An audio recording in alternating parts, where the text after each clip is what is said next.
Hello, Megan and Cynthia. Thank you for your patience. Let's take a look. Let's see if we're all here. I think we're waiting on one more. We're waiting on Tara, I believe.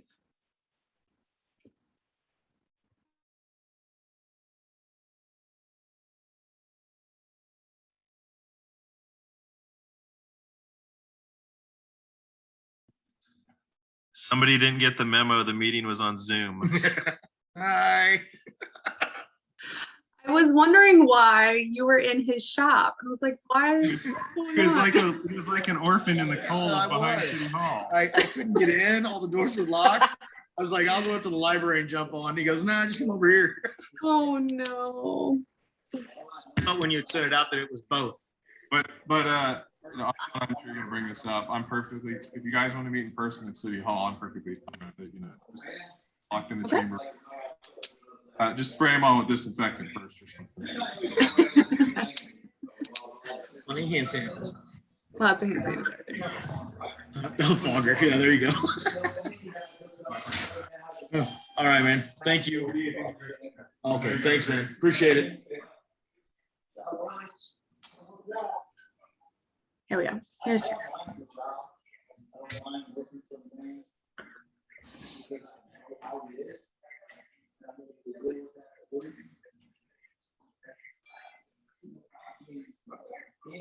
All right, I believe we are all here. Let's wait until Tara can get connected to the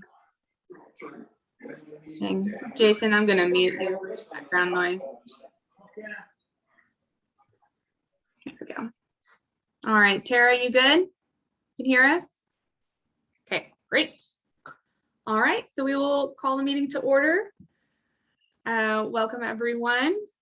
We are recording tonight, but what we're doing is recording and then posting on YouTube. So we're not going to do Facebook Live at the moment, but it will be on Facebook tomorrow. So new member introduction. So some of you may have noticed we have a new member with us, Jason Hoyt. He is our newest EDC member. And we are happy to have him. He has a wealth of experience in economic development. So we are happy to have him on the committee. Jason, do you want to introduce yourself at all? Say hello. I guess I'll just say hello.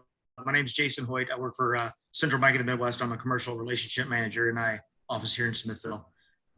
Lived in Northland for about 20 years now. So been here for a little while and been around a little bit. Great.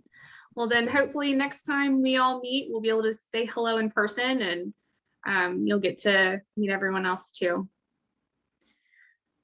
So if we want to move forward to the minutes, did we lose someone? Nope, we didn't. Because our last meeting we did not have a quorum, we were not able to approve the minutes from May or September. So this evening we'll be going through and approving the May 25th, September 7th, and September 28th minutes. So if I could get a motion to approve those minutes. Motion to approve. In a second. I second. That's Steve. Okay, thank you, Steve. All in favor? Aye. Aye. Aye. Aye. All right, thank you. Donna, this is Steve. This is just a point of order question. Do we need to call the meeting in session? Yes, at the very beginning, we called to order. You may have. I missed it. Oh, sorry. Sorry. Okay. You're okay. It's harder too when it's just audio. All right, so we can go on to reports. Chamber, Tara, did you have a report that you would like to give?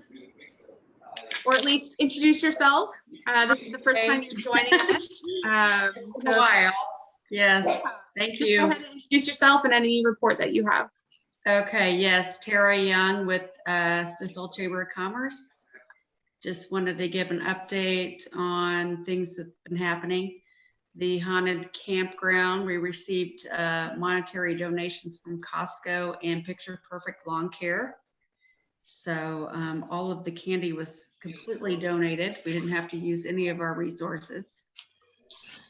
We have a new member, Britt Broman with Platinum Realty. We do have a November luncheon coming up November 10th at 11:30 a.m. at the American Legion. The sponsor is Security Bank. And this luncheon is very special because we're going to be honoring our veterans. Candyland Christmas is in need of monetary donations. And the event is December 4th from 12 to 5:30. The parade is to follow at 6 p.m. Also December 10th from 4 to 7 p.m. And we're still looking for a Santa, if anybody has any suggestions. And that is it for me. Thank you. Great, thank you, Tara. School District, Carol, do you have anything for us? I do, actually, just a couple of things. So the school board met on the 20th and did vote to approve some gating criteria as far as masking requirements for students and staff. That will take effect on November 1st. And basically that, in a nutshell, if cases drop below 1% and it's per school, per building for a period of 2 weeks, then masking is optional at that point. And it's pretty well laid out. If you're interested in looking at that information, I believe there's a dashboard posted on the school's website with that information. That, like I said, does take effect on the 1st of November. That initial, when it takes effect, they'll refer back to the case information from the week prior, the Wednesday prior, which I believe is the 27th. It's actually tomorrow, this Wednesday. So the other thing I wanted to report on is our diversity and acceptance. There has, I think you've seen it all regionally there, and I'm sure nationally, there's been an uptick in some of those violations. So the board has approved an MOU with a nonprofit called POAC Succeed, People of All Colors Succeed, and they'll do some training with students and staff in small groups. Again, this is just a start, but at this point, that's their next step in trying to address some of those issues and in their diversity and acceptance. So. And I believe that is all that I had to report at this point. Great, thank you. Chairwoman's report, Alicia? Hello. I have, let's see, a lot of stuff going on with Main Street. We have, we had junk bill that was at the end of September. That was great. Wine Walk is taking place November 13th. That's an awesome event to get people to come to town. We also participated in the Haunted Campground, which was our first kind of official branded event where we had a banner with our name on it and a QR code, and people were kind of like, oh, what's that? So that was really exciting to really get the word out to all of the people that come to that event. We had a lot of people click that they're interested in learning more about Main Street through the QR code. So that was really exciting too. And just anything that we can get for people to come downtown, they have to come through other parts of town to do it. So that's one of the important parts about Main Street, is just getting people to come through the rest of Smithfield to get to us. And I think that's about all I have for now. We're also going to help gear up for Candyland Christmas and all that other good stuff. Great. All right. I'll do a quick staff update. My regular long list of updates on development or construction happening in Smithfield at the moment. So Smithville attic storage at 136 and 169 is nearly complete with south storage buildings. KCI RV storage, their third building is nearly complete. First Park Industrial Subdivision, which is at 169 and Park Drive. The streets are in, water and sewer is currently under construction. CPC Medical Marijuana Manufacturing and Cultivation, they are now under construction with the flooring, and it's to be poured in the next week or so. General updates on Marketplace. The strip mall building is now completed. Domino's is scheduled for final inspection on this Friday. The dental office is under construction, and Jimmy John's is still assembling their subcontractor list. Burger King is nearly complete. They currently don't have any inspections scheduled, so they're still working on a few things.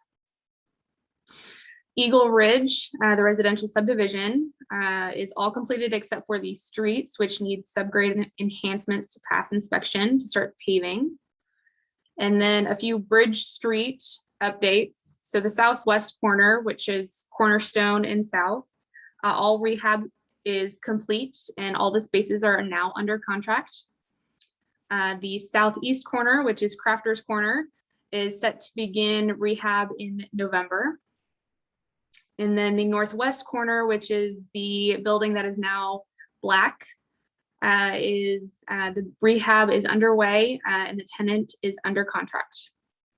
And then the Herzog Foundation and cabins, they're all still under construction at this point. Did anyone have any questions on those? And I can provide this list at a later date as well. All right, sounds good. Well, next we have our discussion item. Here we have with us Megan Miller from Gilmore and Bell. She's here to talk with us about TIF, legislative and process overview. You all have seen her before, with the exception of Jason, I'm sure. So what we'll be going over is TIF specifically. So previously, Megan went over all of the incentives that are available to us very quickly, which was a lot of information to obtain. So what we're doing now at your request is to go specifically over different incentives, one at a time, to make it easier to comprehend, to go through examples, that kind of thing. So Megan is here to do that with us. Our goal for tonight is purely education, discussion. If you have questions, please ask them, because this is what this is for.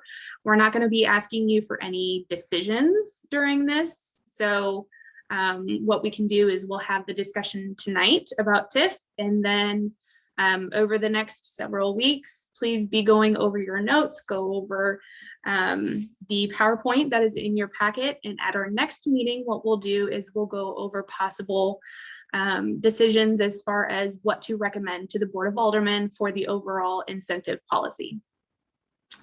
So does anyone have any questions on any of that? All right, I will hand it over to Megan then. Hi guys. I don't know if I've actually ever introduced myself. So I was right. I'm Megan Miller. I'm Economic Development Counsel to the city. I actually live right in between Platte City and Smithville.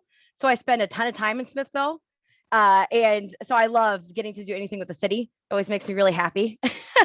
So tonight we're going to talk about TIF.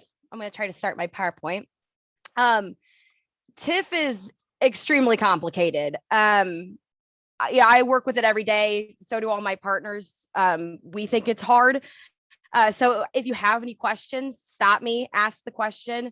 And if I'm going too fast, also stop me. Okay, Feel free to use those reactions at the bottom of your screen just to get attention or something like that. And I'll make sure to keep an eye on everything too. So if someone raises their hand, I'll make sure to interject too if you're not able to snag Megan's eye. Perfect. All right, can everybody see the PowerPoint? Yes. All right. Okay, so like I said, tonight we're talking about tax increment financing. We're going to take a real deep dive. So what is tax increment financing? Tax increment financing is a method of diverting taxes to pay for public and private costs that are associated with building a project. So there are two types of revenue essentially that are generated. Even though there are no new taxes that are created by TIF, it's all taxes that either have already been being paid on the property in question, and then the taxes that are generated due to that development. So the property tax side of that is called pilots, and the sales tax side of that are called economic activity taxes, pilots and eats.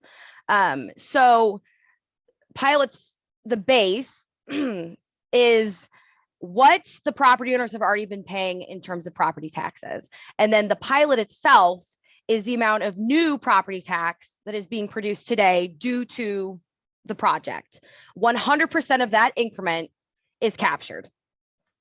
For eats, it's the same concept. There's the sales tax that is already being paid on the property, which generally these are properties that haven't had anything on them, so we don't really have normally a base sales tax. There can be a base sales tax if you have a previous business that was already in the community that's going to be moving into that TIF. That base sales tax can transfer, but generally you start with zero. So really anything new sales tax wise that's generated is 50% of that is captured, and then the other 50% is sent back to the taxing jurisdictions.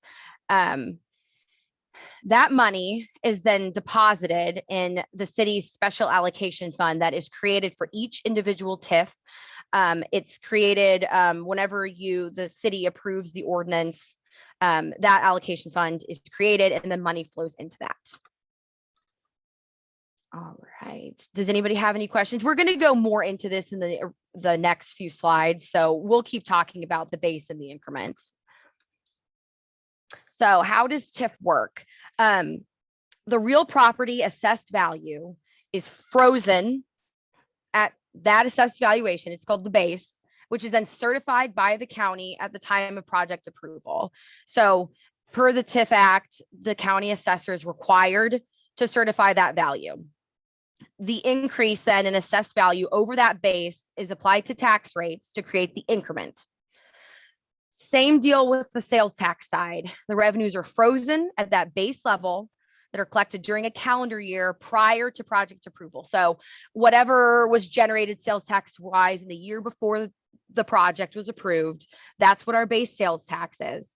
And then 50% of those new sales taxes, half of them that 50% flows into the special allocation fund, and then 50% is returned to the special returned to the sales the taxing jurisdictions. So for the sales tax side, those taxing jurisdictions are receiving not only the base, but also 50% of that newly generated sales tax. This gets a little bit in the weeds, but since 2014, when there's a new voter approved tax increase, those are not captured within a pre-existing TIF without the taxing jurisdiction's approval. It's a little easier for the sales tax side. For any new sales tax, voter approved sales taxes, that entire increase is returned to the taxing jurisdiction. However, for property taxes, it's a little bit different. It's a difference between the new levy rate and then the maximum voter approved levy rate at the time of adoption of the TIF. There's some math that has to be done there. So not necessarily the entire voter approved tax increase on the property tax side will necessarily go back to the taxing jurisdiction, but that's all the fun stuff that Anna and I get to do when that happens. Okay, I have some graphs next, and then we can kind of take a break. And if you guys want to talk more about the base and the increment itself. So for the pilot side, if you're looking at the far left screen, so this is our base. The original assessed valuation of a property was $1,000. Our levy was $5 per $100 of assessed valuation. And so the total tax revenue on that property was $50. After development, after the project's done, everything's built out, we have an assessed valuation of $100,000, same levy. So the total revenue that is then generated is $5,000. So as you can see, during TIF, they still get that $50 base, but that $4,950 is the increment pilots that are then captured in the special allocation fund. A little bit different for EATS. For a base, say we have prior sales tax was $1,000. And then after build out, we have sales tax generated from those economic activities is $101,000. So as you can see, we still get that base $1,000 that goes to the taxing jurisdictions. And then our increment of $100,000 is split evenly. 50% goes back to the taxing jurisdictions. 50% is captured by the TIF. So stopping there, does anybody have any questions about how pilots and EATS are collected? Anything? No. Am I going, is this a good pace? This is Steve. I have a question. Okay. The pilots are property tax based, right? Yes. But the city of Smithville can capture or take advantage of some of the property tax. Is that only accrued to the county? Hold on, you kind of broke up there. Sorry. What was the question? Yeah, I'm sorry too. I had to step outside. So the pilots are the property tax. Yes. And the property tax normally goes to the county. Right. Right. So does the city of Smithville take advantage of pilots or property tax captures for the city of Smithville, or do they flow through the county, or do they just go to the county? So generally, the property owners that own the property still pay their property tax as normal. So whatever's they get there from their tax bill, from the county, that's they pay that as normal. So it flows to the county, and then the county will give the money to the city to then distribute how the redevelopment agreement, which is the Tif contract, or it's essentially the contract that runs, and I'm trying to think of the good word, that implements the TIF itself. So the county sends those monies to the city because the city, in Smithville's case, the city controls that special allocation fund. So then Stephen will get those monies. They sit in the fund, and then he will divide out the way they're supposed to go. So you'll see later in the slide, Marketplace is a little bit interesting because some of the property taxes actually, instead of 100% of that pilot payment, some of the taxing jurisdictions have special contracts for their increments that they contribute. They get some of that back. And so Stephen makes sure that everything is the way it's supposed to. He has a really great spreadsheet actually that shows like how much base is supposed to go back to the taxing jurisdictions, and then whatever special amount goes back to them and what goes into the special allocation fund. That may have been an overly complicated answer to your question. No, I understand. No, I think I got it. Thank you. Okay. So yes, Steve, the city also does collect property tax through the county. So everything goes to the county first, and then it comes back to the city. Yeah, I guess that's what I was getting at. It flows through the county. But I just wasn't sure how the city captured that. Yeah, everything comes back to the city from the county, and it goes, the city makes sure that everything's put in the correct fund that it's supposed to. It's gotten to be a pretty seamless process. So. All right, so this is a fun, because TIF doesn't have to just be complicated with the way that we capture things, but we also do more complicated things on top of it. So there are things called surplus pilots and EATS. So a question you may ask yourself, does a city have to capture the maximum pilots and EATS allowed by the TIF Act? The technical answer is yes, but the practical answer is no. While we can't necessarily include in an ordinance authorizing the collection of pilots and EATS to be anything other what is statutorily designated, that 100% of pilots and that 50% of EATS. However, a city is able to achieve lowering these percentages by declaring surplus TIF revenues during each year of TIF collection. So for example, if the goal would be to only achieve a 60% effective rate for the capture of pilots, and so when I say capture, for pilots that are flowing into the special allocation fund to pay for these costs, then the TIF plan could require that 40% of those pilots be declared as surplus and sent back to the taxing jurisdictions. So the property owners would pay 100% of that incremental increase, but 40% would go back to the taxing jurisdictions and 60% would go into the special allocation fund to pay for costs. So same situation, the surplus is paid to the county collector for distribution to taxing jurisdictions based on their then current tax levies. Surplus eats are handled in a similar manner, but distributed based on sales tax levies. We have a similar, if we're just, instead of doing it for every taxing jurisdiction, there's something called a capital contribution. This is similar for what happens for the school district in Smithfield Marketplace.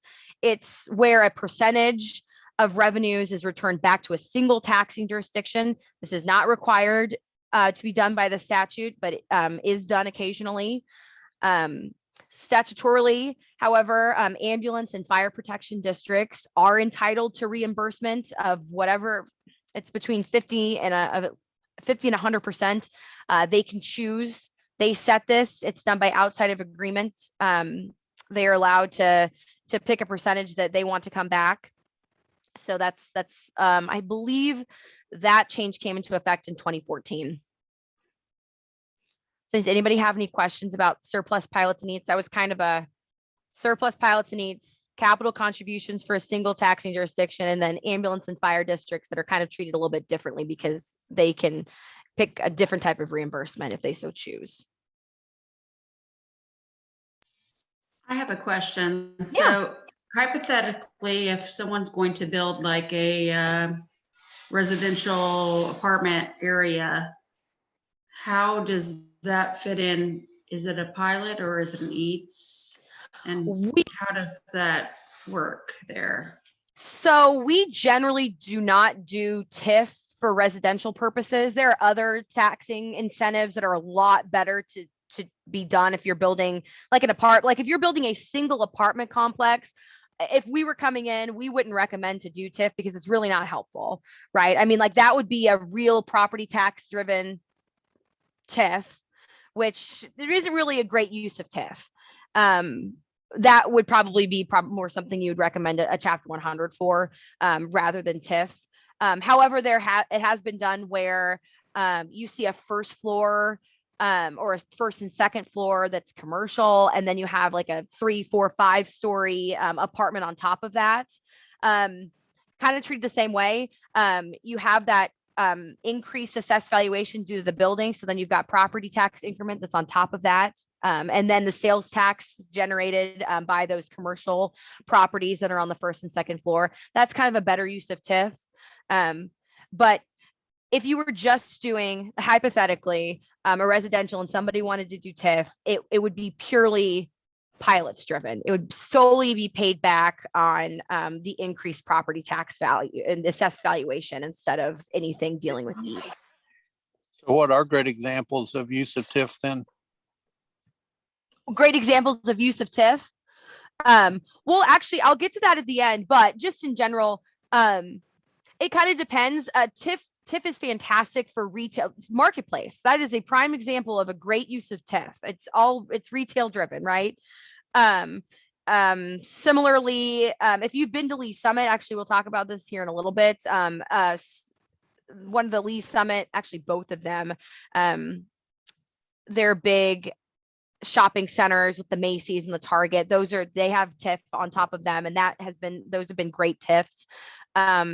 Adams Dairy Parkway, Adams Dairy Landing in Blue Springs, that has a TIF, also a TDD, actually 3 TDDs and a CID on top of it, but that was a great use of TIF as well.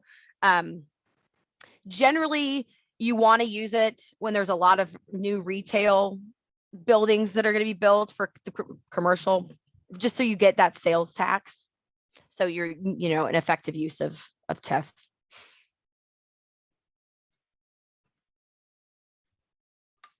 All right, let's do. So we'll start kind of talking about how do we implement TIF. So generally, you have to have a TIF plan. Per the statute, a developer has to create a TIF plan. So in the TIF Act, there are things that the TIF plan has to have in it. You have to have a general description of the project. You have to have your estimated redevelopment project costs, and that means the total overall costs of the project. You have to list your anticipated source of funds to pay those costs. So those source of funds can be developer equity, loans, bank loans, bond proceeds, anything of the sort, but they have to list it. They also have to show evidence of commitments to finance those project costs. So if they're going to get a bank loan, we generally require, well, the TIF Act requires them to have a letter from their bank stating that they have those commitments to finance. If a developer in the city kind of anticipates the fact that bonds or TIF revenue bonds are going to be issued for that project, they have to list what their anticipated type of bond they're going to issue, and then the term of those obligations. They have to list what the most recent assessed valuation is, which obviously are then used to calculate the base. And then what the estimated assessed valuation is after redevelopment, and then what the general land uses are in the redevelopment area, among other things. But that's our general, you have to have those in the TIF plan. Any questions there? And sorry, I keep looking to the left because you guys are on my other screen. Okay. All right. So how is a TIF plan approved?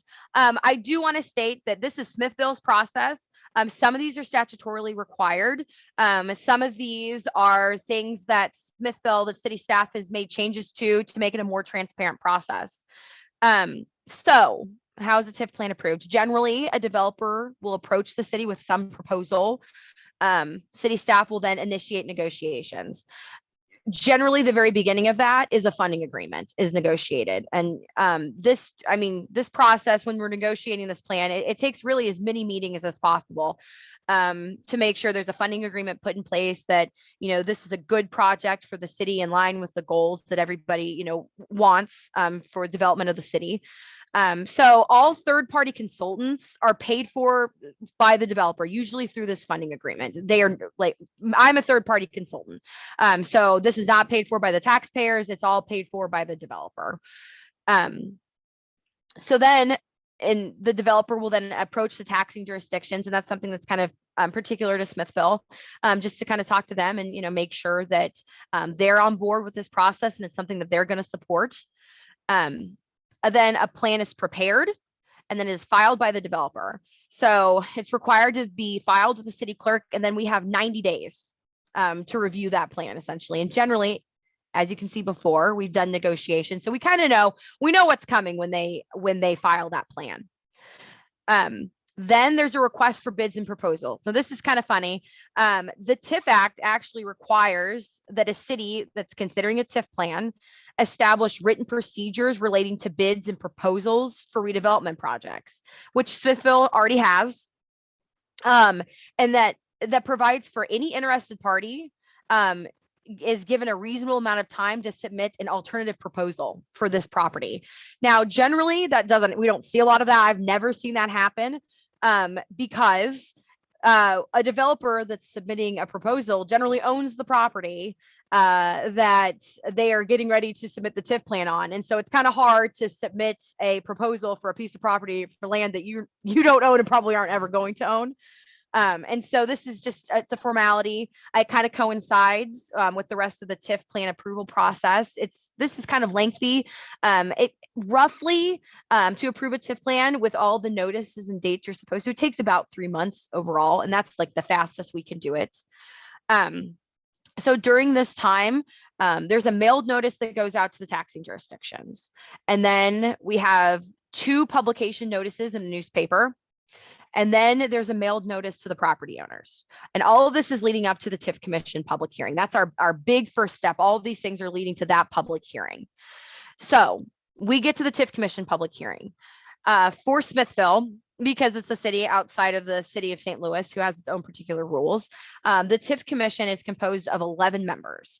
6 members are appointed by the city, 2 members are appointed by the county, 2 members are appointed by the school district, and 1 is appointed by the other taxing jurisdictions. And those other taxing jurisdictions are the zoo, the fire district, the ambulance, and the library. And so amongst themselves, they will choose a member to represent those entities on the Tif Commission. So the public hearing is open, the developer submits their plan, there's generally a presentation that's involved, and then the Tif Commission will make a recommendation to the governing body. That recommendation could be, yes, we like this Tif plan, it meets all the findings that we're supposed to find, or no, we don't like it, we don't recommend this, or here's some changes we think need to happen.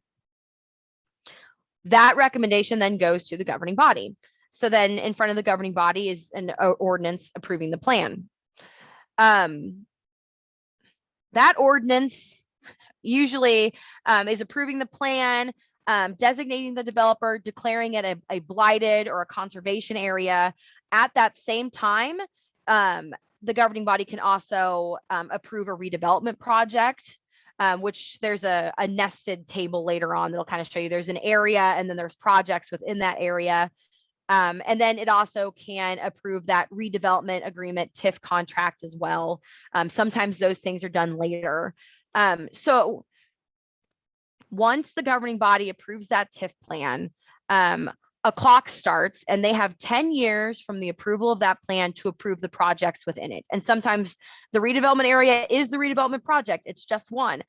Sometimes that redevelopment area consists of multiple projects. A good example of this is if you've ever been to Belton, why Belton, where there's that Academy Sports right there.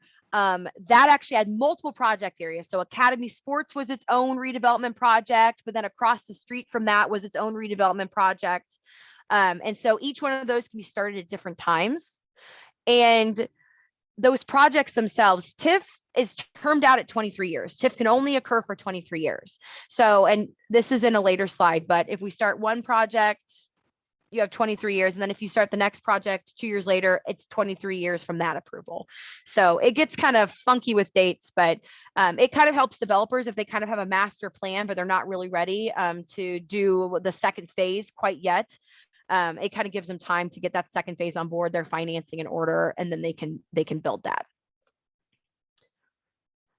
So then if the governing body decides to approve the plan, we send the county the ordinance, and then the county is asked to certify the base. And then once they certify the base, we get going.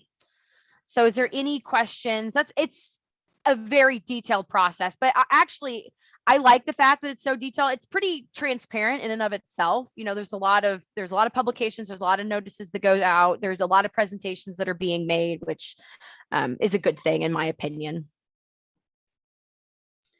I have a question, Megan. So Yes. when the change orders come in after it's been approved, how do you handle that?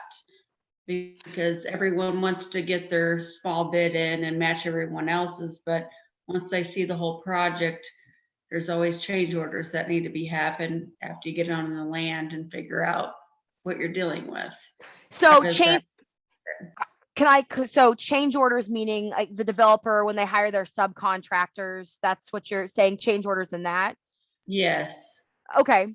That's something that can be in your policy. So generally when we're doing a TIF contract, we're locking them in with a cap. This is how much you're getting paid, period. You know, you're giving us this budget, and generally, I mean, developers are padding that. They have some contingency built in, knowing that things, you know, could change. It's a little bit different right now. I think there's probably a little bit more leeway with given 2020 and the massive increase in prices of goods. But generally, when we do this, there's a maximum project cost cap, and that's it. That's what you get. This is what you're getting paid. And there's really no negotiation after that. So that's kind of interesting, but it protects the city. That's good to know, because I've worked in construction and bid on projects before, and after the fact, when you're on location, there's a lot of different things that can happen. Oh, it costs tens and 20s and $100,000. So it's you know, they have to do the research very well before they know. Yeah, and the developer, well, and I mean, obviously the developer is still on the hook for all of their costs that they owe their subcontractors, right? I mean, like the subcontractors and the contractors are going to be paid by the developer. It's just, what is the developer itself, right, going to be reimbursed for their portion of the project? And we'll talk about this later on about policies, and you know, a lot of cities don't pay 100% of total project costs. You know, they say that there's a percentage that will pay, some limited to public improvements only. There's a lot of flexibility with TIF, because TIF is one of the few tax incentive programs that allow for private improvement costs. And so that's kind of why you see it in a lot of retail districts. Oh, sorry, I didn't mean to switch so quick. Okay, here we go. So there are a few required findings per the statute to adopt a TIF plan. So number one, the redevelopment area has to be blighted or a conservation area. And I have another slide coming up that I'll define those for you. But it has to be blighted or a conservation area. There's a third type called an economic development area, but our firm's interpretation of that is it's illegal. So we don't do any of those. So in our eyes, when we do this, it's going to be a blighted or a conservation area. The next finding that has to be made is that the but-for test is met. So to break it down, the but-for test is essentially that the redevelopment project wouldn't occur without the approval of TIF. More formally, per the statute, the TIF Act requires that the governing body of the city find that the redevelopment area itself, and this is quoting directly from the statute, has not been subject to growth and development through investment by private enterprise and would not be reasonably anticipated to be developed without the adoption of TIF. So in most cases, this is demonstrated by a developer providing sufficient evidence that the developer is unable to make a reasonable rate of return on their investment. If they're required to bear all the costs associated with developing this property, they aren't going to get any return on it. And actually, per the TIF Act, the developer is required to sign an affidavit that attests to this. But this is a test that they have to prove, and then the governing body will make a decision if that test is met. Additionally, the redevelopment plan has to conform to the city's comprehensive plan in general, and then also what the estimated the project completion date is. So like I said, TIF has a 23-year limit. Obviously, it's probably preferred by everybody involved that it's terminated before that, but there is a 23-year limit. Excuse me, does anybody have any questions about these findings? The next slide, there's also a couple more, but we can talk about these if we. All right, we'll go to the next one. Anna, sorry, Megan, real quick. Just so after the 23 years, what happens? Oh, good question. So after the 23 years, it's actually pretty anticlimactic. You have to pass an ordinance terminating the TIF, and then any monies that are left in the special allocation funds are just distributed out to the taxing jurisdictions. And that's kind of it. It wraps up really simply for all the work that goes into these and all the pain of making sure that the pilots and eats are flowing everywhere they're supposed to. It just kind of wraps it up, and we let the county know that it's done, and that's it. Oh yeah, actually I've wrapped up quite a few this year, and it's the first time I'd done it a few years ago. I was like, oh, that was a lot easier than I expected. So does it benefit the developer to do it sooner than 23 years?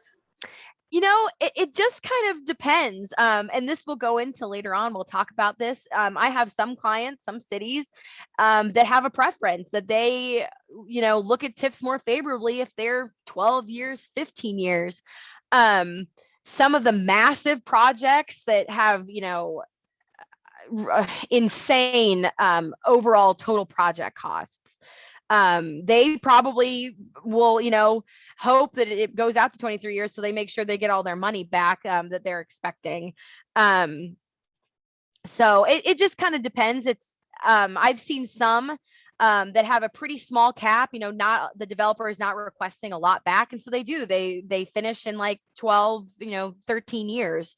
everything gets paid back and then we just terminate the TIF. But so it's not really a good or a bad. It's just kind of, it's really situational, to be honest. Do they have to set it? Oh, sorry. Do they have to set it for 12 to 13 years, or is it always set for 23 years no matter what? And then if it gets finished earlier, That's kind of, yes. So generally I've pretty much, I've seen some that say they're going to finish early and that's it. Most say 23 years. And then it's kind of like a side note that, hey, we say 23 years just in case it goes a little bit longer, but we're planning on wrapping this up in 12, 15 years. But I mean, like I said, they can put in the TIF plan that it is going to end in 15 years. Is there a benefit for them to stay on the 23-year limit versus if they get done in 12 years? Like, is there a benefit to limit it to a shorter time period? No, not necessarily. I mean, it could be that the city, the governing body, you know, and would prefer it to end early. I'm sure every taxing jurisdiction, you know, probably would want a TIF to end early so they get that full benefit of all the taxes that are being generated on that site. And so it's kind of just like a tug and, you know, a push and pull. There's really no benefit. Generally, you know, like I said, we set that cap. There's the cap that's agreed to in the redevelopment agreement TIF contract. And you're just kind of hurtling towards that cap. And then once that's met, you know, it doesn't matter. You know, that's kind of what controls it. You know, if we meet the cap at 15 years, fantastic, we're ending it. You know, they're not going to let TIF continue to flow after they've met the maximum cap of project costs that is agreed on to be paid. So, and that's pretty standard.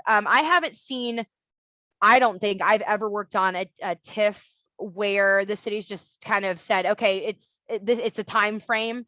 Like we're going to do it to here and then that's it. Whatever flows in that period. It's usually tied to whatever that maximum cap to be paid to the developer is.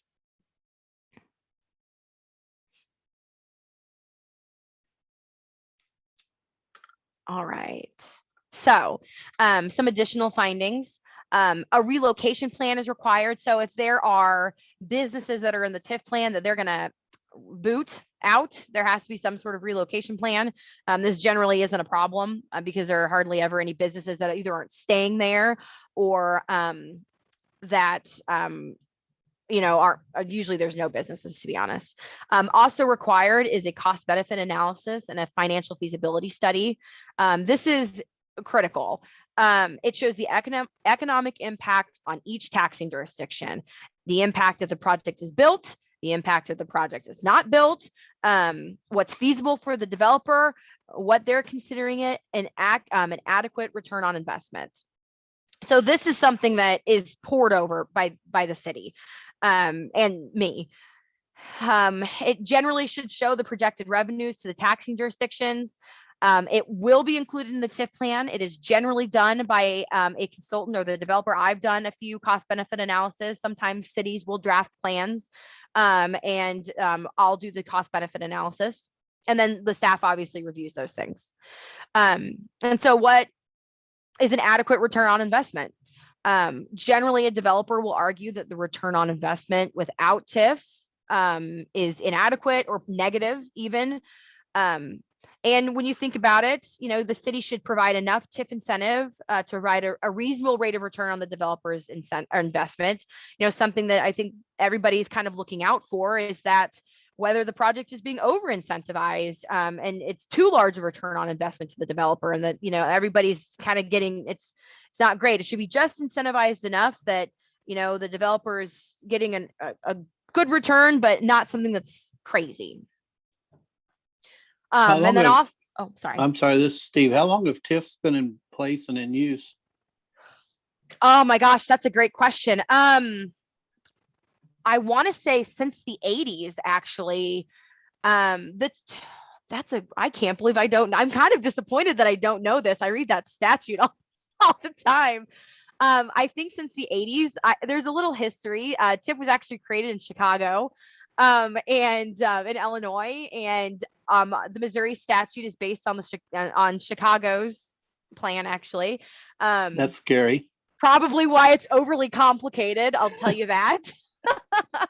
I am not lying to you when I tell you that TIF is the most complicated, very easy to implement, very easy to screw up after that. It's very complicated. And the legislature keeps making changes, which is always fun, but that's also what I get to do. I get to track all of that. But yeah, I think it's been around since the 80s, but now I'm going to have to check, and I'll have to have Anna email that to you. Well, it's just kind of interesting, your statement that sometimes the developer says there's not an ROI without TIF, and there were lots of commercial retail projects built before TIF came into place. And so is it, I can't tell if it's the chicken or the egg here at this point in time. Do they just say that because they're trying to milk more TIF, or is it really impacting ROI? I hear a lot of overhead going into preparing for TIF, filing for TIF, reviewing TIF. And I just wondered how much a developer going through the whole TIF process adds to his costs. You know, how much does that increases his need for margin, and maybe to try to comply with TIF. And I know I'm not asking that as a direct question. I don't expect you to have the answer, but there's a fair amount of overhead here into doing all this.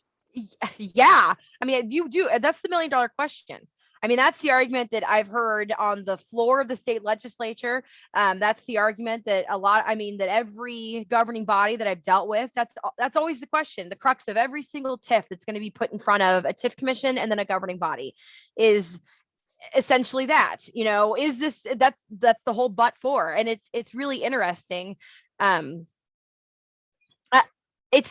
That's a great question, and I wish I had the answer to that. I mean, I only work for cities and counties and fire districts and school districts, and so I probably have a little bit of a skewed view because that's who I work for. But these tax incentive programs, including TIF, are great things to have in a city's toolbox, right? I mean, they're fantastic, or really any municipality's toolbox. They're great things to use, but yeah, I think it's just a matter of making that policy decision as to, is this too much? Is it enough? Is this something that's good for the city and all the taxing jurisdictions overall? Is this, development going to stand the test of time? So that's a good question. Oops, sorry. Okay, so the designation of a redevelopment area. So like I said, a redevelopment area must contain property that is classified as a blighted area or a conservation area. I'm going to read to you the statutory definition of blight. It is long, it is annoying, but I feel like I have to read it to you just so you guys know what it is. So blight is an area which, by the reason of the predominance, unsanitary or unsafe condition, deterioration of site improvements, or the existence of conditions which endanger life or property by fire and other causes, or any combination of such factors, delays the provision of housing accommodations, or constitutes an economic or social liability or a menace to public health, safety, or welfare in its present use and condition. That used to be longer. This year, actually, it went into effect in August. The legislature removed some of the conditions of blight. There were some developers that were requiring, so one of the previous conditions was defective or inadequate street layout, or improper or subdivision or obsolete platting purposes. And then also constitutes a menace to public morals. Those were blighting factors. They are now removed. And actually, that blight definition I just read to you is actually the blighting definition for any type of taxing incentive. That was something that the legislature changed this year as well, that it matches. Now, every taxing incentive that you're going to do that has to be required blight, that's the definition for it. So now a conservation area, on the other hand, is actually an improved area within the boundaries of a redevelopment area. It's located within the territorial limits of a municipality in which 50% or more of the structures in that area have an age of 35 years or more. So the area is not yet blighted, but is detrimental to the public health, safety, and may become a blighted area if, you know, there's dilapidation, obsolescence, deterioration, all of those things. So it's just like, it's blight light, essentially.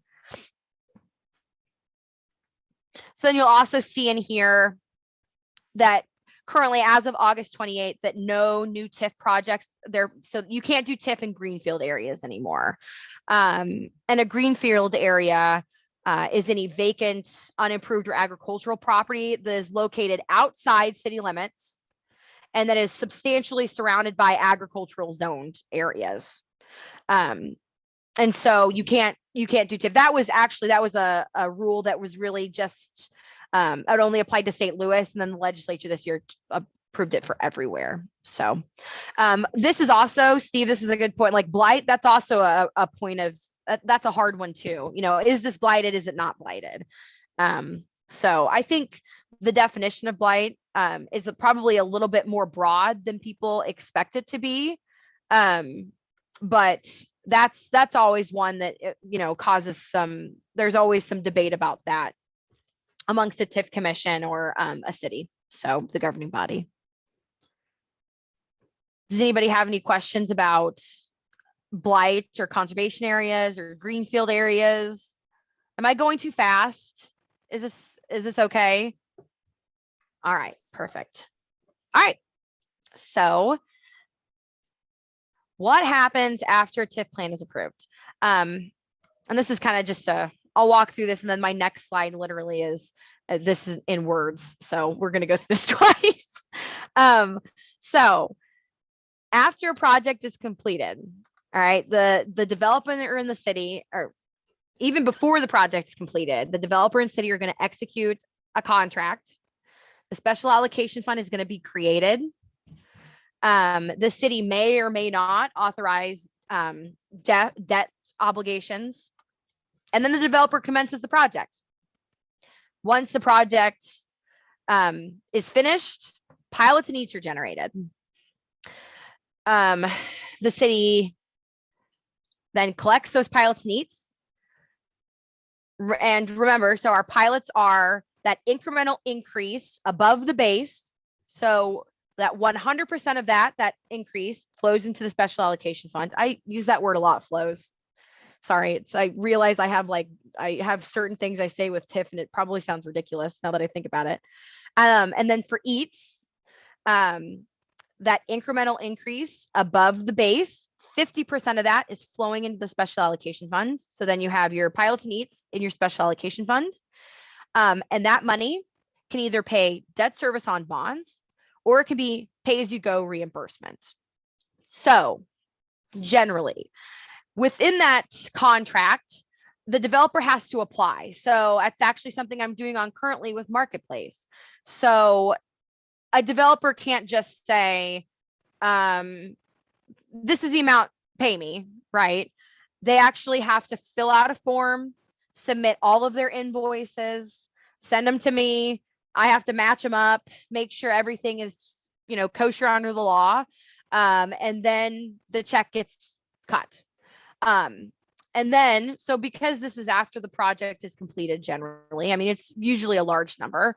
And then as the money flows into the special allocation fund, and as you can imagine, it doesn't just start generating a ton of money right away. It's building up. So generally a developer is accruing interest on that, and interest is also included. So not only are they having that cap, but they are owed interest on that as well. And it's generally an agreed upon amount. That's also what the interest rate is going to be in the contract. So that's pay-as-you-go reimbursement. We see a lot of that. I mean, it's pretty normal. But I did want to make it clear that the city generally will see what cost a developer is requesting to be paid. All right, so this is just in words. So after TIF plan is approved, contract is executed, special allocation fund created, city can authorize debt. And this is a fun fact. The city can authorize debt in the beginning. The city can authorize debt midway through the project. All that is just like, if debt obligations are paid early on, the developer just gets paid out. And then the debt service on those bonds, that's what the special allocation fund is paying. The developer commences the project. The city imposes tax increment financing for that project. Pilots needs collected. City could be through a trustee for bond purposes, just versus funds. Does anybody have any questions about pay as you go? And this is actually our next slide too. Pay as you go reimbursement or TIF bonds. As I said, so pay as you go reimbursement, those funds are directly paid to the developer based on a cost certification that they send to us. And then TIF bonds are just that, everything's paid on the debt service. But I do want to make clear with TIF bonds, they're payable from the captured amounts. And for example, for Smithville, if TIF bonds were issued for any TIF project, it would not affect the city's credit rating. It would not be considered a financial responsibility of the city. Those revenues, the debt service on those bonds are paid for by the revenues generated by that project. And it's just kind of a up in the air as to what cities do. We've seen TIF bonds issued, we've seen pay as you go done all the way through till the end. Does anybody have questions about that? That's kind of I kind of went quickly through I'm that. sorry. No, please ask questions. It's great. I just have a lot of questions. So I just don't understand. I know you're about TIF and all that, but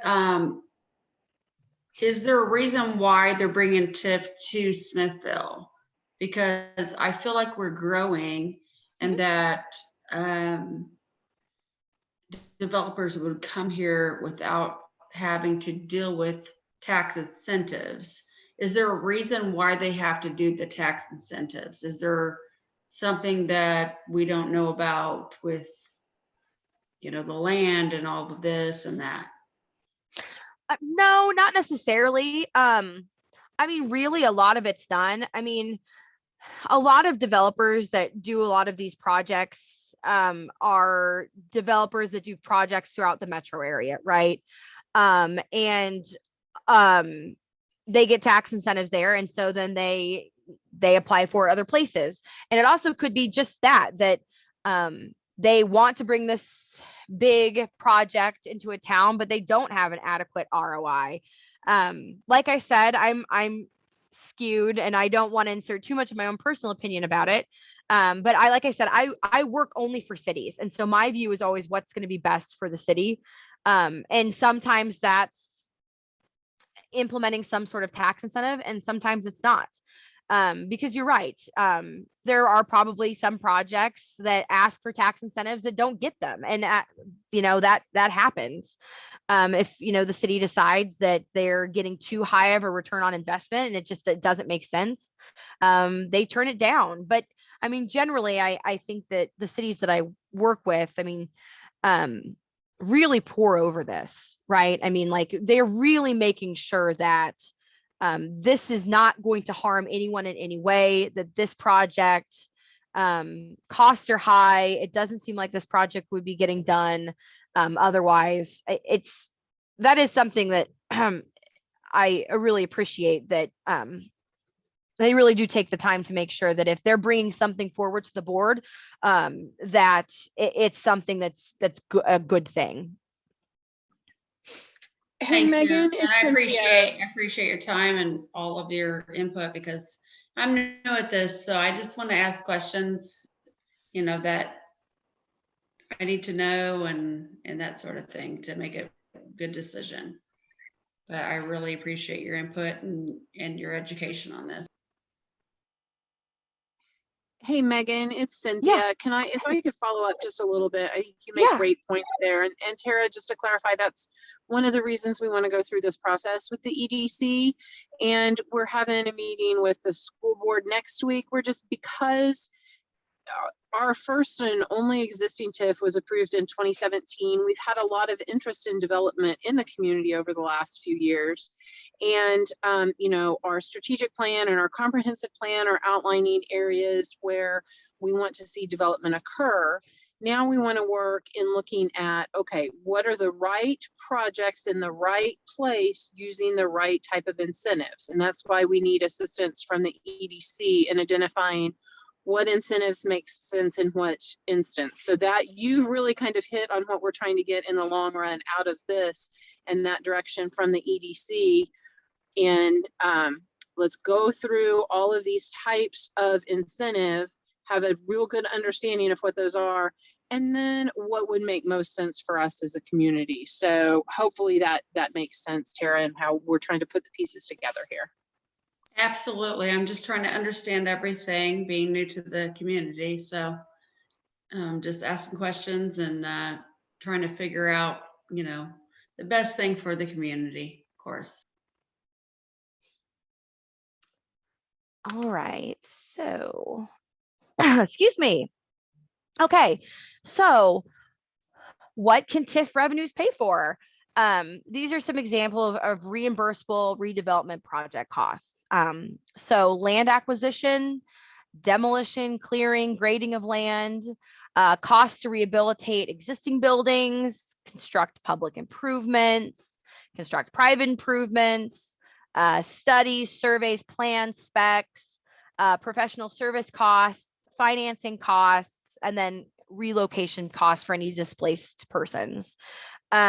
This is what's allowed by the statutes. Some cities will limit the categories which may be reimbursed. Some cities say public improvements only. Others say we don't pay for land acquisition. Some say we don't pay for any vertical construction costs. And then, like we've talked about before, cities in a lot of cases place overall caps on the amount of what they're going to reimburse. Or we've stated earlier with Steve, they'll limit the number of years the developer may receive reimbursement. And so, like I said, I want to reiterate that when a developer wants to get paid for costs, the city is pouring over. They're looking at this. They're making sure everything fits within the statute. This isn't money that's just being spent willy-nilly. It's the money is being paid for allowable costs under the TIF Act. And like I said, they fill out a reimbursable project cost, submit all of their invoices, and then we go through those. All right. Is there any questions about that? All right, we'll go to the next slide. Okay, so this is kind of what we talked about earlier. This is where it gets kind of complicated, in that you designate a redevelopment area, but within that redevelopment area, there are also redevelopment project areas. So sometimes the redevelopment area also equals the redevelopment project area, like I said, but sometimes there's large TIF plans that encompass a lot of land, and so they do multiple project areas. So then in this case, in this example, there's 4. So each redevelopment project area is activated by an ordinance. And let's say, example, in this case, each one of these redevelopment project areas was activated separately. So each one of those, as you can see, has a different 23-year window. Okay. So our first one, if we approved it this year, clocks out at 2044. The next one, the next year, 2045. If we go the next year, we approve it in 2023, done at 2046, and then so on and so forth. But this can't just go on forever, right? So you can't just keep doing this. You have to activate all of your projects within 10 years of approval of the plan. That's statutorily required. They have a 10-year window to approve their projects, and then your 23-year window, your 23-year clock kind of kicks on. Okay. Any questions about that? That's kind of an interesting concept in and of itself. Where are the redevelopment project areas, like 1, 2, 3, 4? Who is that from? So the developer themselves. So I'm trying to think of a good example. Oh, here's one. If we're talking about Smithville. So say the redevelopment I do want to make clear that this is just an example that Smithfield, the marketplace in and of itself, there's just one project, but we could say that the developer, all of that marketplace area is the redevelopment project area, but the developer decides, okay, well, it's going to take me a little while to build this out. So Cosentino, the Price Chopper is redevelopment project area 1, but then the strip mall is project area number 2. So the developer is the one generally in the TIF plan itself. I take that back. Sometimes within the TIF plan itself, we'll say that there'll be multiple projects that are going to happen. Sometimes, like is the case with Y Belton and Belton, that was one where the developer came to the city and said, I want to make this huge retail area. I'm going to do this Academy Sports, and I'm going to do a dress barn, and I'm going to do all these restaurants. He said, we're going to do one project now, but then we're going to come back, amend the TIF plan, and do a second project. So that's also something that sometimes happens where they don't necessarily want to do it right then, but they know it's going to happen. And so then once it's more firm, it's a firmer plan, they'll do an amendment. So this is all coming from the developer.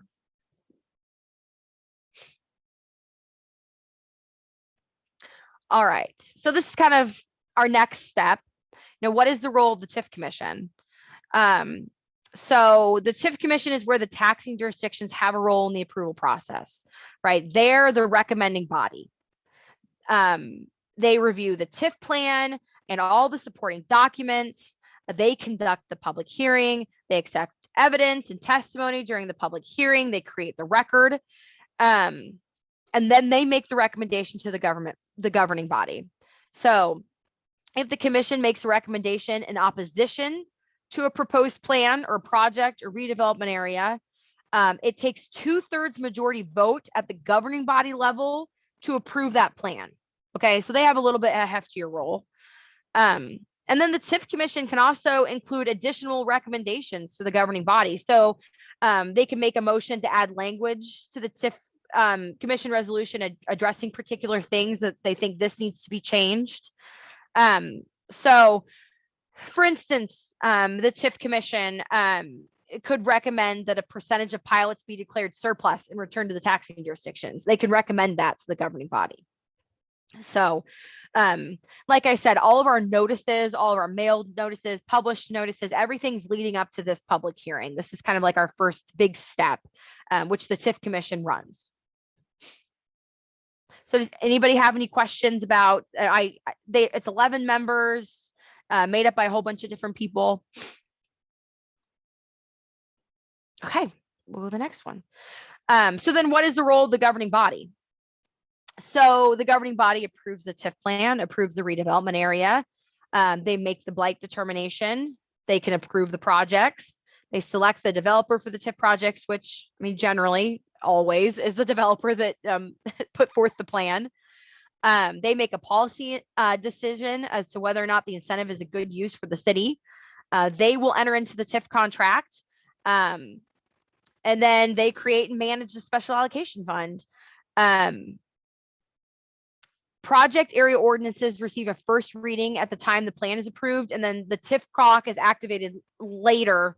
It just depends. Sometimes there's the first reading, second reading are at different times. The TIF clock isn't activating until the second reading if there's on different nights, just FYI. And that you'd be surprised that 10-year window, sometimes it comes down to it. I've seen developers that are like, we're 9 years, 6 months from that TIF clock turning off. We're going to do a project approval. So that actually has made or broken people. So then what is the role of city staff and consultants? So the city staff and consultants prepare or review and evaluate plans. They prepare an analysis and recommendations for the TIF Commission and the governing body. They prepare the ordinances, the resolutions, the contracts. We make sure all the statutory requirements are complete. Draft and negotiate the TIF contract, and then implement the TIF plan after approval. So generally, city staff is there from the very beginning. They're a fantastic source of information for reviewing a proposed TIF plan. They can answer questions, provide additional information. And then we stated this earlier, but the consultants that do this are paid for through the funding agreement. They're paid for by the developer. And this is negotiated before any TIF plan is ever presented. We're putting a funding agreement in place to make sure that consultants are paid and nothing's being paid out of taxpayer dollars. All right. So then what is in the TIF contracts? And so actually this was brought up earlier. We kind of interchangeably use the term redevelopment agreement and TIF contract. They're the same thing. But so this is generally what's in it. So if needed, condemnation, terms of the land acquisition, that's the developer's obligation to build and maintain that project. They'll have the project schedule and a budget, what the financing obligations are for the city and the developer, the procedures for imposing and administering the TIF, other restrictions and obligations. So we'll talk about this, but land use, business relocation, insurance, indemnification of the city, which is a big one. And then also coordination of other financing tools. So if there was a CID layered on top of this TIF, we make sure that everything is also built into the TIF contract that makes sure that the funds that are the sales tax or whatever funding mechanism is in those is also covered in the TIF. So they all kind of interconnect. So the TIF contract is usually drafted by special counsel. So like in this case, something that I would draft and then discussed with city staff and the Board of Aldermen.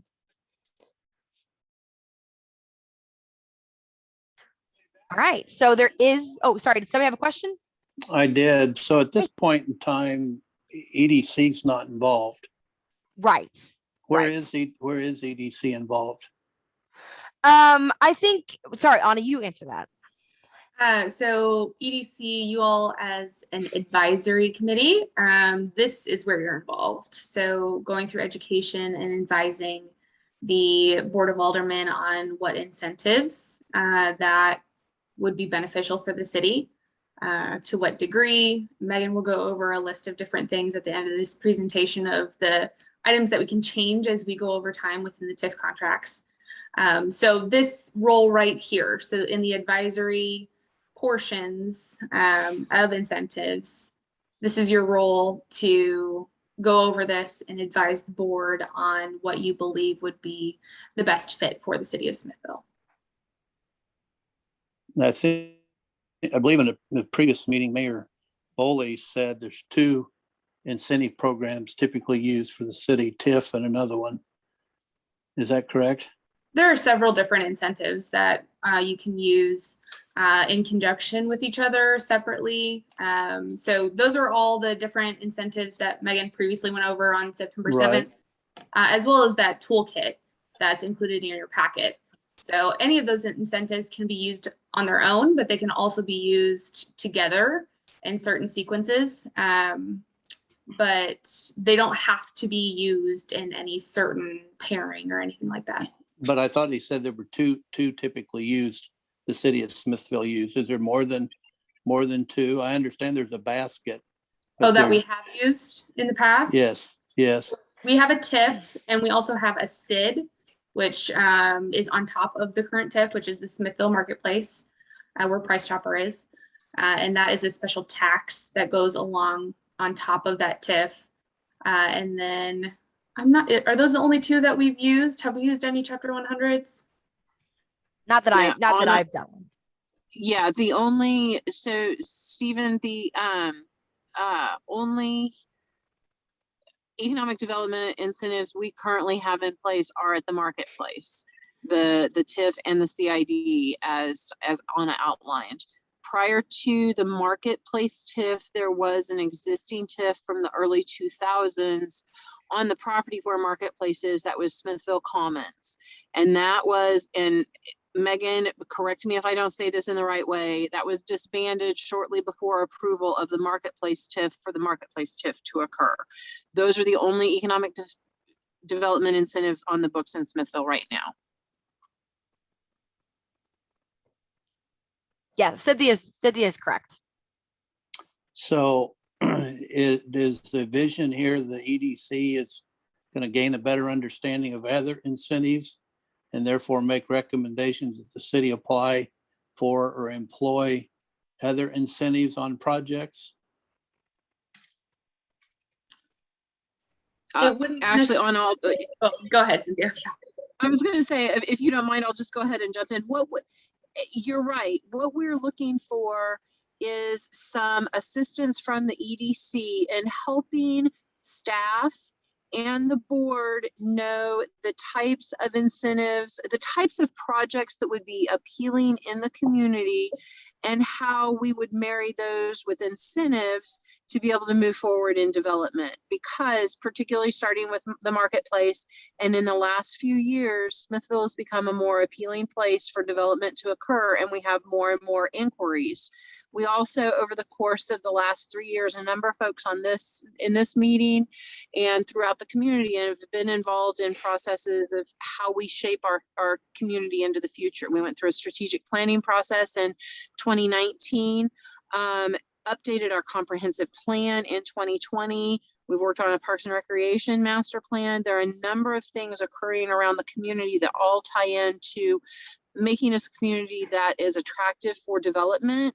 So we need assistance in this EDC in helping us identify, okay, then what are those pieces that are most attractive and could potentially our community could benefit the most from, and that economic development assistance makes sense in helping those to occur.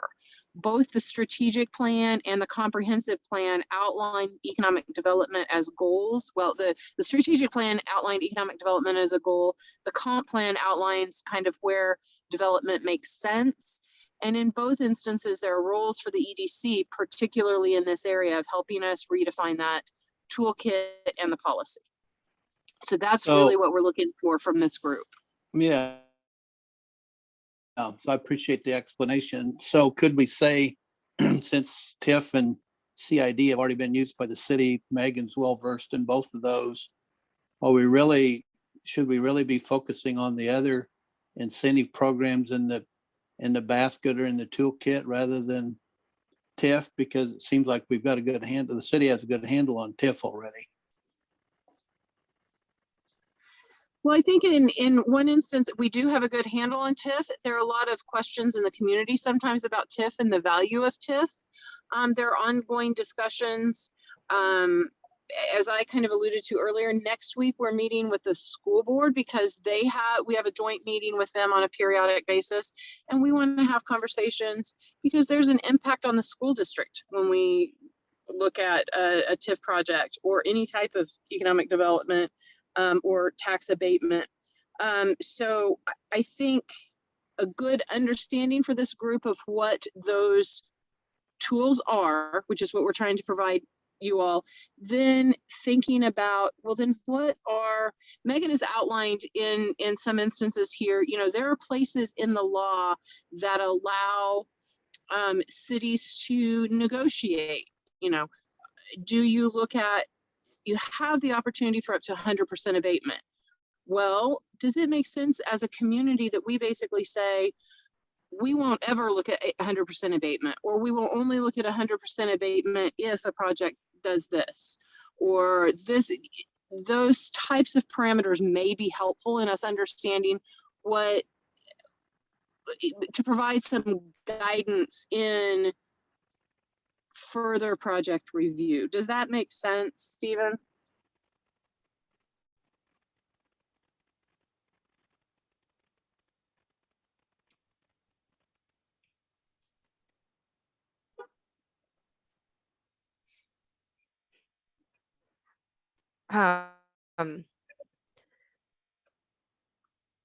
He might be on mute. Should we keep going? Okay. I'm sorry. Yeah. I was trying to be polite and go on mute earlier, and I forgot I was on mute. So I'm just trying to think through at what point EDC would get involved, because maybe I don't understand the deal flow process or the project flow process when a developer comes to the city, because it seems like they're probably developers going to go to the city and not come to EDC. And if the city wants EDC's advice or insights on any of these potential developments, somewhere or another, we have to be involved more up front than later in the process. I maybe just not quite envisioning it correctly, Cynthia, or understand the process flow. Well, and I think you've hit on it kind of perfectly. We've had some inquiries and have had some discussions, but this is an ongoing process. And so by having the conversation with the EDC now to help inform our thought processes, it helps inform those negotiations on a going forward basis. Does that make sense? Yeah, I understand. Okay. Probably more conversation to be had there, but I understand the basics. I think it's about more education, you know, making sure we know what TIF and everything has to deal with it. Well, I like to be smarter, but I want to know how I'm going to use the education.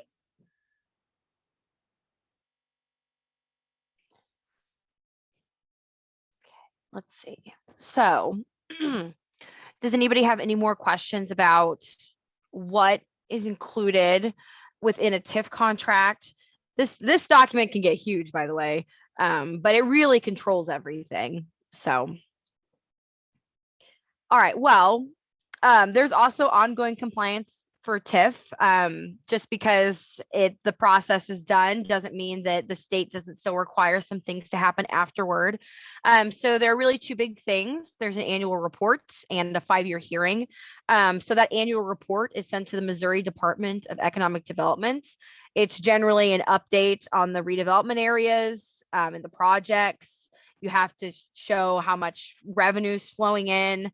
You can actually you can Google those annual reports for TIF, and they're all available. You can online, and you can look per city. It's interesting, but you can look at those online. And then there's a 5-year hearing. So the 5-year hearing is held on each redevelopment area, and it determines if satisfactory progress is being made. So, and obviously that's done every 5 years. So, as Cynthia alluded to, and Anna has said the same thing, here's some examples of TIF policies. There are a lot of ways that cities can negotiate things within TIFs. And I do want to say that all of these things are generally just recommendations. Obviously, it's the discretion of the board whether or not they want to go outside. If these parameters or any of these parameters are set in a policy, there's discretion there. If there's a project that's particularly important to the city, sometimes they will kind of bend some of these parameters. So these things don't have to be set in stone. They can just be recommendations, but this is kind of a laundry list of things that I've seen and things that my colleagues have seen. So number one are application fees. So currently the city of Smithville requires an application fee of $10,000 whenever a developer wants to do TIF. This could be updated to a higher fee for bigger projects. So there are some cities in the metro area that for big projects like greater than 15 acres, the fees bumped up. Also, if a developer knows that they want to issue bonds immediately, sometimes there's additional fees tacked on if bonds are going to be considered. And also, if you know there's going to be an amendment to the plan, there's another fee on top of that. So that kind of, and honestly, application fees just kind of help vet the process. You know, by the time somebody's applying to use TIF or another economic development incentive, that incentive fee people are serious at that point, and that's obviously important. Additionally, requiring funding agreements. Sorry, did somebody want to say something about application fees? I didn't want to cut anybody off.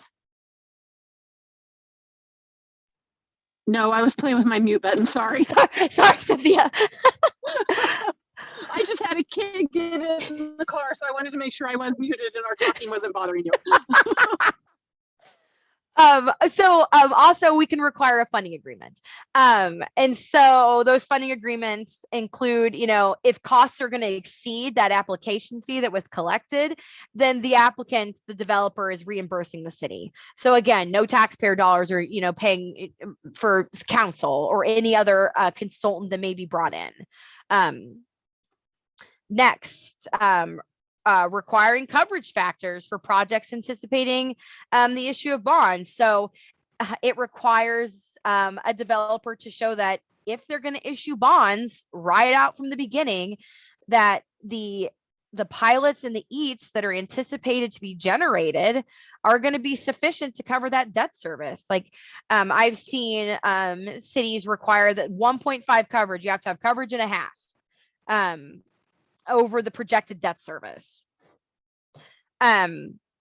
Additionally, limiting the amount of TIF assistance. So there could be a recommendation in a TIF policy that the city can limit the amount of assistance for project costs. So, throughout the metro area, what I generally see is this is limited to between 15 and 20% of total project costs. So usually you're not paying for 100% of a project cost. They're saying, all right, so this is what your total cost is to build this. TIF will fund 20% of that. But I will make clear that, and I've seen it in other cities, that you can include there, could be assistance that's over that percentage for certain circumstances. For example, this is a redevelopment of an existing building that's really important to the city. We're going to provide higher assistance, higher TIF percentage payment for that. Or again, projects that are highly sought after that can deviate. So then, Do you go over 20% in that case or no? yes. So, okay, here's a great example. I've had a TIF plan where the city's policy was 20%. But then a developer came in and had this big project that they wanted to build, and it included a handful of businesses that were really important that the city wanted to bring in. And so they, instead of that policy recommendation of 20% of total project costs, they went to 30%.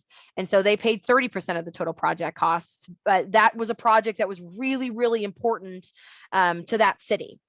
And so, yeah, that really, it's just a recommendation. There's leeway there for those things. Understood. Yes. I have a lot of friends that are waiting for money after they've already done jobs on construction sites, and sometimes they can go out of business waiting on a check from another contractor. So that's good that you would cover that. Some more examples are cost savings reductions. This one's a big one. So if projected project costs, the developer, projects that, say they're going to have to pay $20 million. And so, I mean, this is obviously, just a whole number scenario here. And we negotiate a cap of $20 million, but the project costs come in at the end of it for $18 million. Then there's a reduction in the cap. So usually it's not dollar for dollar. So you wouldn't lower the cap $2 million, but it could be 25 cents on the dollar, 50 cents, or half. We've seen that. So limiting the projected terms of TIF. So you can include in a policy that shorter terms of TIF will be viewed more favorably by the city. So provide for the use of TIF for not more than 15 years is preferred. So that we've kind of hit on that already. Limiting the types of businesses. So you could limit businesses within a TIF to only businesses that are sales tax generating. And I've seen a lot of cities do this. They have a laundry list in their policies that say there's going to be no massage parlors, no adult entertainment establishment, no drug related stores, no arcades, no pool halls, which I don't think I've ever seen a pool hall, but it's always in there, believe it or not. So that's something that can be limited as well, just to make sure you're kind of attracting the businesses that, you want to see in your community. Also requiring job creation. So you can include a policy that you really would prefer projects that create a certain number of jobs or create jobs with wages that exceed the community average. Those are preferred. That's also something that can be negotiated into a TIF plan or a TIF contract, excuse me. Requiring a certain amount of project costs be covered by equity.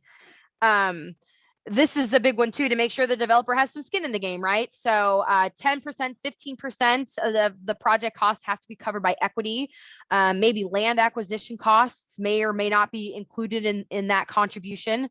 That's another big one.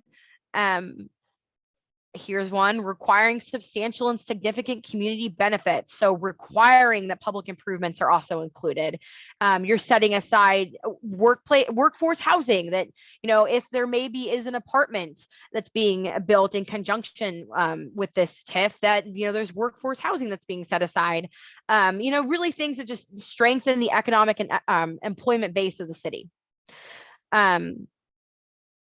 Also limiting the developer from shifting costs between line items in their budget. So generally, when we have a TIF contract, we require the developer to submit their budget. And so occasionally I've seen it where cities have said, you know, this is a contingency, but you can't move this contingency to other, you know, you can't shift these costs. Like this amount of money has to be paid for road improvements, and this amount of money has to be paid for vertical construction. But you can't shift, we're going to move $3 million out of the road fund and put it in our contingency. So you can limit those types of movements, and which gets nitpicky, but it's another thing that is done. And actually that's some of the major ones. There's some more small ones, but those are really the big ones that we've drafted into TIF policies throughout with our clients throughout both St. Louis and Kansas City. That's a good thing. I totally believe in that. You support your community. Exactly. So, just to touch on prior use of TIF in Smithfield, we've talked about this. Smithfield Marketplace. It was established in 2017 to fund retail development, including a grocery store and a hardware store.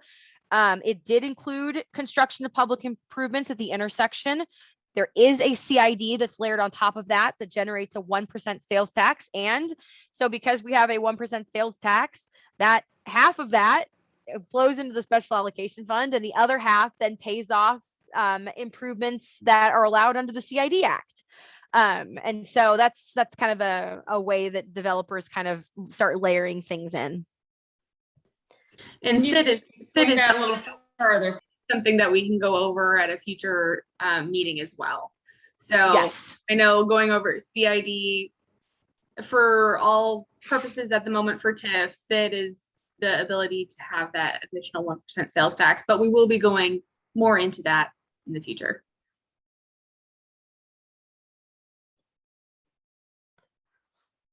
All right, and this just kind of shows what percentage of revenues are being placed into the special allocation fund and what percentage are being returned to the taxing jurisdictions. So I'm sorry, I'm not going to look at my camera because it's bigger on the screen. So you can see here, there is differences. So the school district, that is a capital contribution that we talked about earlier. So there's an agreement between the school district and the developer that only 40% instead of 100%, since the school district is a property tax, right? Instead of 100% of that increment being going wholly into the special allocation fund, instead 40% of that increment flows into the special allocation fund and 60% goes back to the school district. So same here with the fire district and the ambulance district. So the fire district and the ambulance district, again, are statutorily allowed reimbursements. So this is another outside agreement that is done with both of those districts. But as you can see, for their property tax, instead of 100% of that increment flowing, 25% of their increment flows into the special allocation fund, and 75% is going back to the taxing jurisdiction, so to the fire district, to the ambulance district. So because the fire district also has a sales tax, it's the same split. And this is where it gets complicated, so just bear with me because it's a headache.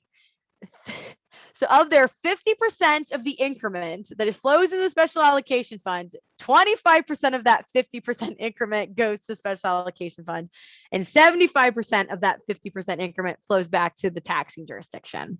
So it's still in line with the statute in that it's 50-50, but it's that breakdown of the 50% that would go into the special allocation fund. And I know that is a headache.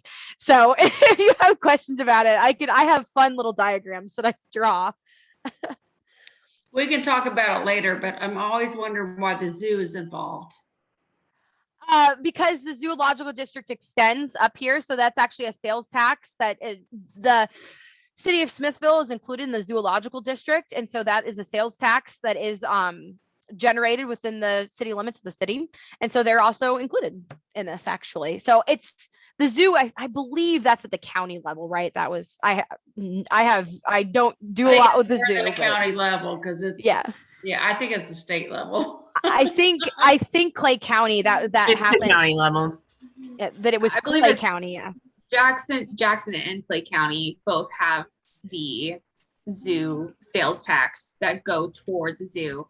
And in turn, citizens of Clay and Jackson County get discounts going to the zoo. That was their kind of flip-flop on that one. That's correct. That's good to know. So we can get a discount going to the zoo now. Only if you live in Clay County or Jackson County. Yeah, that's true. I forgot about that's right. So anyway, so that's why the zoo's included as a sales tax, but you can see here that the city, so with the city and the library, 100% of their pilots flow, and then 50-50. Now, see the numbers for the pilots for the county are interesting because, and ever making things more complicated, there are certain sales tax, or excuse me, certain property taxes that are not allowed to be collected by TIF. In fact, I wrote a memo on it actually, because that's what I do in my spare time, is I write memos about TIF, about all of the different types of sales taxes and property taxes that are not collected. So Clay County, I believe it's the mental health tax is not allowed to be collected. No, not mental health. Anyways, it's not mental health. I'm sorry. It's senior citizens, I believe, actually. So there are certain property taxes that under the TIF Act are not allowed to be collected. So that's why that percentage looks like that, because the county has a property tax that is not allowed to be captured. So that's why it flows like that. So here's a successful project example. Summit Fair and Lee Summit. So this is the project. If you ever go to Lee Summit, it's got like the Jack Stack and it's got the Macy's and the Target. It's all that right there. This is the project that we're talking about. So you can see here that the economic development incentives that were included there was a TIF and a CID. They estimated about $161 million of project costs, so total costs. So the reimbursable project costs cap was 19.9% of that total costs. So the remaining 80.1 of those costs were covered by equity, third-party funds, some CID monies, and also some debt financing. Obligations were issued in this case. There were public improvements that were required. Some other limitations that the city of Lee Summit included with this project, they did limit the shifting on costs between their budget line items. They did have cost saving reductions built into the TIF contract, and they also had a pretty lengthy city approval of tenants. So if any tenants wanted to go in, the city had to approve those. Additionally, the city had pretty strict restrictions on the obligations that were issued. There was a whole bunch of things that they required, but and then the public improvements that were in here were primarily road improvements and intersection improvements, just in case you wondered. But I kind of wanted to show an example of, what a project, a real-time project, what did it look like, and then what limitations did a city implement as well. And that's it. That's all that I've got. And I am so sorry I took up so much of your time. Lots of good information. Thank you. I hope I didn't go too fast. If you have any questions, Anna and Cynthia both have my email, and they can forward questions to me or anything. I'm always around.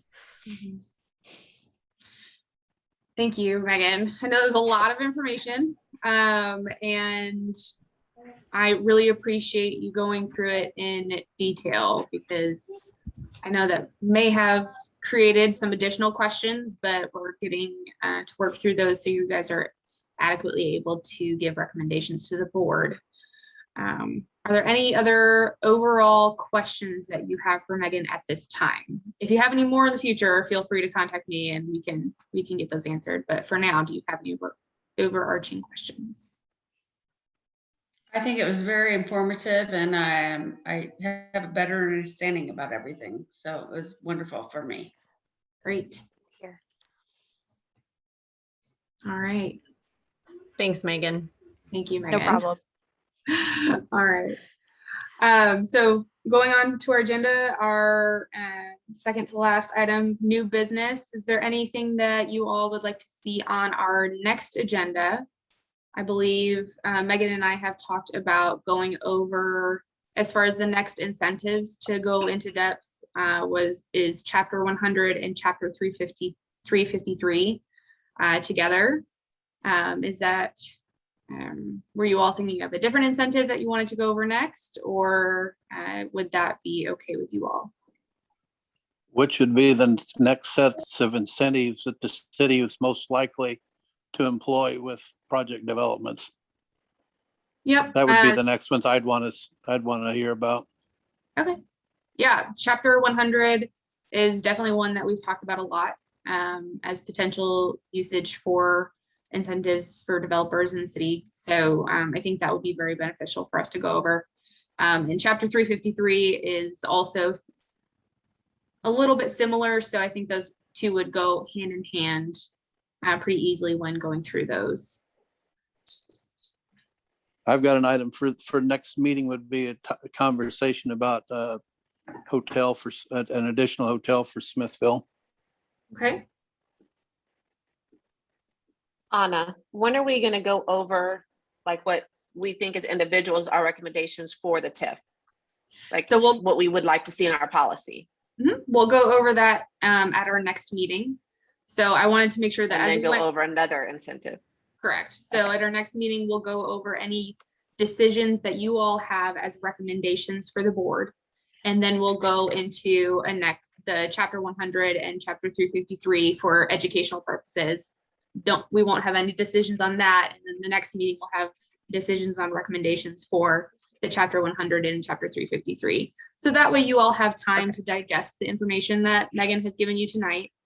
And you'll be able to reach out to myself or Cynthia with any additional questions that you might have, and you'll be able to prepare yourself for a more in-depth conversation on those types of decisions at our next meeting. Is Megan going to make this PowerPoint available? It is in your packet. It's in our packet. Okay, thank you. Is there a possibility that we could meet in person next month? Yes. Yep. So at the very beginning, Mayor kind of passed Jason on the way out, and he said that he would be okay with us meeting in person at our next meeting. So especially with a boardroom, we've got plexiglass up everywhere, and we're spaced out. We do have mask requirements within City Hall, so we'll be doing that. But we are more than welcome to meet in person at our next meeting. I think it would be very helpful as far as conversation and being able to, especially when we're going to be coming up with recommendations, I think it would be helpful. Yeah, I agree, Carol. Great. Any other items for new business? No? Cynthia, did you have anything to include? You've got your camera on. Cynthia. No? Oh, she's trying to connect. There we go. All right, Cynthia, did you have anything to add? No, I'm sorry. I had disconnection problems in getting in and out of the garage. So I didn't hear a lot of that at the end. So But thank you guys so much for, Megan provided tremendous information, and I know there will be a lot of good discussion going forward. Yes. Yep. Great. Thank you, Cynthia. Well, I'm gonna need a motion and a second for adjourn. Make a motion to adjourn. Oh, sorry. I'll second. All right, all in favor? Aye. All right. Thank you all. Have a great night. Thank you. you. Thank you, Anna. Thank you, Megan.